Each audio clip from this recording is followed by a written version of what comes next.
Deep inside the busy ant colony, tiny footsteps marched in perfect rhythm. Among them was Anto, a small ant with a big secret. While carrying food, he hummed a soft little tune, a tune so quiet even the wind almost missed it. Anto quickly looked around, afraid someone heard him. Ants were not supposed to sing.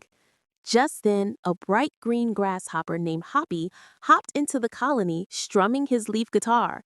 His music echoed everywhere. The ants frowned at the noise, but Anto's heart lit up. He loved music more than anything.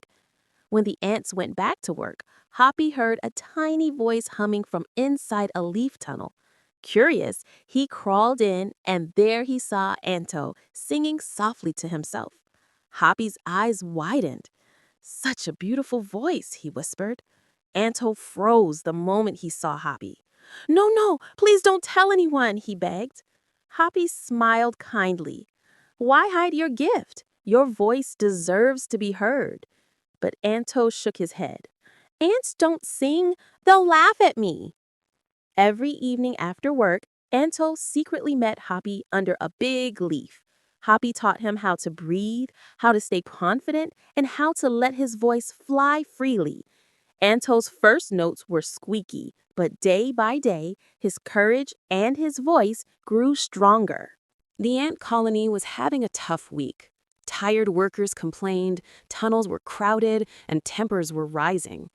Hoppy suggested a little music to lighten the mood, but the ants refused. "Music is a distraction," they said.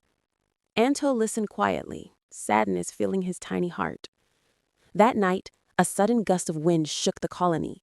The tall food tower wobbled and tumbled down with a crash. Ants ran everywhere, shouting in panic. Anto watched, trembling, unsure what to do. Then, Anto remembered Hoppy's words. He took a deep breath, stepped forward, and began to sing. Soft at first, like a gentle breeze, then stronger, warmer, filling the whole colony with calm. One by one, the ants stopped panicking. Hoppy joined with quiet guitar notes. The chaos melted into peace. When the last note faded, everyone stared at Anto in amazement. The Ant Queen stepped forward. "Your song brought us peace when we needed it most," she said. That night, the ants built a tiny stage of leaves and fireflies. Anto stood proudly in the center and gave his very first real performance. From that day on, the ant colony changed. They still worked hard, but every evening they gathered for music and joy. Anto, once the quietest ant of all, became their first and most beloved singer.